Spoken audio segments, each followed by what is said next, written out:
I remember when we first started, we took us about 3 months to get our office, and I think it was our second day in the office. We had our computers network set up where we had Carol's computer hooked to my computer, and the walls didn't go up to the ceiling. So whatever went on in the next room, you could hear just like you were in the room. And I remember it was like our second day there, and we had no customers. We had nothing on the horizon at all. It was literally our second day. Haven't been out marketing, don't know anybody in my territory, didn't know one person in the industry, didn't know anything. It was just complete silence. And it just was like a timing thing where, I had all these office supplies. I had the desk done real nice. I had all the ruler and pencils and pens, and just something in the back of my head. I had a Boston automatic pencil sharpener, and it was just total silence for like the longest time. And I knew she could hear it on the other side of the wall, and then nothing. Put another pencil in, like you're doing something, and from the other side of the wall comes a voice. Great. We're going down the drain and you're doing pencil jokes. Anyway, it was funnier if you were there, but. And I just want to say in that first year, I tried to count up and figure out, I don't know whether Steve fired me more or if I quit more than that first year, but we were a party of two. We didn't have a big bank loan to get the business started. Steve kind of took his severance package with Lucent Technology, and I said, are you out of your mind? We've got 3 kids. We're going to have 3 college educations to pay for, life insurance, health insurance and all of that. But It's supposed to be the funny story. oh, I guess me being fired is the funny part of it. And I still kept going back every day. Okay, Vlad. All right, that was great. Well, I have a story. Early on, we had a client, an older lady who had dementia, and one of our aides was driving her out. Part of our responsibility was to drive her for errands and so forth and so on, just to get her out of the home. So it happened to coincide with our holiday party, and the aide came to the office, brought the client with her. The client thought that we were a restaurant because it was set up a buffet style. And she said, I'm going to tell my 5 friends all about this. This is the best restaurant I've been to. She said, but I have 5 friends, but they're all dead now. So it was funny and we laughed. The lady had a great time, the older lady. Speaking of stories with caregivers, I know we have tons of those stories. I'll try to make it short. We opened in September, like I said, and in my first Christmas, like most of us sitting here, we were doing our own call, handling everything, just 1 or 2 of us, right? So I remember Christmas Eve, sitting there putting together a bookshelf for my daughter, getting a call at 1 o'clock in the morning. Caregiver can't make it to work tomorrow. It was a situation where it was a hospital that a nurse worked in, and we were taking care of her mother, so obviously it was a huge referral source for us. So who of all people run over to the house that morning, me, myself, and I, and start providing care? This poor little lady, 90-some years old, opens her bedroom door, and here I stand. Oh, who are you? Obviously, I'm the owner of Right at Home. Where's my aide? Well, I'm the aide today. So we proceed to go through the process like a lot of us did in the very beginning, where I helped her to the bathroom. I helped her get her teeth in and proceed to the kitchen, yes, and learned how to cook eggs a certain way and French toast a certain way and those types of things. And you can imagine, I'll make it short, the whole time I'm sitting here thinking, okay, my daughter's at home and Santa Claus has not been there yet. So I'm like, I've got to get back home, right? Just let me get to the sofa and find somebody to come in and take care of you. It worked out perfect. I obviously got on the phone and found somebody to relieve me and got out of there. But it was my first experience of hands-on care, and it wasn't planned, it wasn't predicted, but it worked out well. And I think it really showed me what our staff goes through on a daily basis, and it was a wake-up call for me. So, say that when we first opened, and you're wearing every hat that's imaginable for the company, I did on-call. Not you. I did it. and I would do all the sign-ups, the consultations at the clients' homes. And I get back to the office, and we're in business for 4 or 5 months, and everyone counts times 10, that if you could get it as a client. And the girl that's working in the office is laughing, and she says, well, the woman you just met wants to make sure that you're the one that's going to be going out there to take care of her. And she didn't understand that I was just there to do the sales process. And that was it was great then. It was funny, and they had a great laugh. Absolutely. Yeah, it was an extra service. Right, that was an extra service. I can tell you that I had an aide that didn't show up for a case for a very big client. Yeah. All dressed up in my beautiful work clothes, got in the car and drove to her house, and she's like, well, today is shower day. I'm like, no problem. I have 3 kids. Let's go in the shower. And soaking wet later, that I am, feet and all. She's like, well, I like my eggs and my toast, and I have to do my meds. I said, I could do all that. I'll do your hair. It's fine. Cooking her breakfast, and I said, let me polish your nails, make her feel good, because, I wanted to cover every aspect of what needed to be done as a caregiver. And she turned around and said, you made my day. I got the big shot.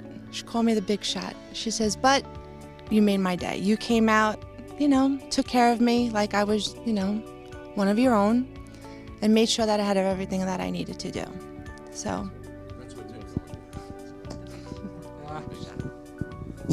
Yeah, I think I remember first 10 of my clients, and each of them had stories. So if I start saying about all of them, we're not gonna get to breakfast time. But client number 3, we've been told, lady from the high society, whatever high society means nowadays, I don't know. But basically, she was demented lady, living in a separate room, in a luxury room in skilled nursing facilities. And at the time, my wife worked with me in the business. She was helping me a lot, and I didn't have any confidence going to this lady, so she came with me, and we brought caregiver with us. And by the way, I had very little confidence in my abilities to sell anything to anyone. And I still do, but basically, by the time when we came, so my wife started explaining how great this caregiver is, and basically what she can do, and so on and so forth. And she continued her conversation with this prospective client probably for 15 minutes. And the lady, this little demented lady, she was sitting and listening carefully, nodding her head. And then at the end of 15-minute spiel, she turned to my wife and she said, I want you. So my wife said, well, sure, but we have great care. I want you. So basically, it took a while for us to we just had to use some tricks to let my wife out of the room, so that this prospective client finally got used to the caregiver and finally decided to go with her. And we provided services probably for 3 years or so before she passed away. Yes, and by the way, she was what we call happily demented. She used to think that she lives in a luxury hotel. And then one day, it's a little bit deviating from the story, one day the doctor came and gave her medicine, and this medicine kind of relieved her dementia, but then depression started because she started realizing that she's not in the hotel anymore, so she's just in nursing home. When we bought our franchise, Alan came out and did the actual follow-up visit to the office, but we didn't have any customers yet. So he went through, okay, well, this is what your files would look like if you had one. And anyway, he would appreciate that story. Our very first shift we ever did very first customer, first shift. It was a 3-hour shift. The caregiver comes in from the shift and quits right on the spot.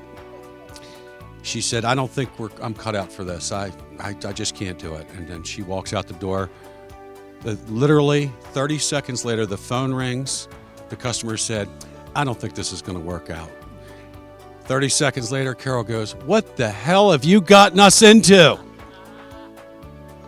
Anyway, I thought that was worth telling. That was a great story. That really happened. I have nothing else to say. It was a good story, but it just goes to show you that every day, you never know, provides a different opportunity. And you probably all can agree, the phone rings, you get a huge customer from a great referral source, and you think, I have no caregivers to staff it. And magically, the door of one person comes in and you say, by the way, what are you doing in an hour or two? And they'll say, I'm free. And you, with the grace of God and a leap of faith, you put them into the case, and the client calls back and they say, I'm really happy with that. And it works out. And I can't tell you 13 years later, the number of times that's happened. And something Brian touched on today that I thought was really pertinent was, as we all grow larger and larger from that first year, you have to reevaluate things every few years, because it is so true. The business that it is today is so much different than it was when you first started. So it's okay to look at different staff or to restructure your business in a certain way. And my other second thing is, Steve, stop. It was a piece of advice that Alan told us very early on, and I was determined no matter what I was going to do for a client, whether it was jumping into a shower with them, changing throw up off the sheets, or sitting on a soggy wet bed soaked in pee, it was your obligation to take care of them no matter what. But some customers were such a pain in the butt. They utilized all of your staff's time trying to solve a 4-hour case, and Alan said, you know what, it is okay to say no at some point, to say you've done the best you can, and then happily refer them to the next home care company. So I just thought that was really important. It was so true. He gave us permission to say, you don't have to take all of those difficult ones, or some people are going to be impossible to please, and give us permission to do so. So I don't know if you guys agree, but it resonated well. And I think it was nice that you're in a new business. You're out there on an island, and even with only 6 or 7 people back then in the corporate office, there was always someone that you could call, whether it was the accounting department because you were doing journal entries that you never did before in your life on QuickBooks, or sales calls. I remember when they had the regional person that would come out and do sales calls with you initially, and go to the nursing homes and the rehab centers, and you're dreaming of a few hundred hours, and one day I'll get there. But it felt nice that there was always someone that was there to reach out to help you with a question. And I think it's, as the system has grown, the number of people to help us has grown. So it's really the same support, only in a greater number. And I agree. I think, sitting around in 2016 watching, where we are with, Alan and Brian, and we're all fortunate in this group. We were very hands-on with those guys. And I think all of us can say probably Brian instructed and trained every one of us one-on-one in the very beginning. And now there's a whole department and a whole series of things that go through with discovery days, and not just coming to Omaha and having a steak lunch. So it's exciting to see that, where we were then, and the support and the capacity that Right at Home has now compared to what it did then. I get a thrill out of just looking around.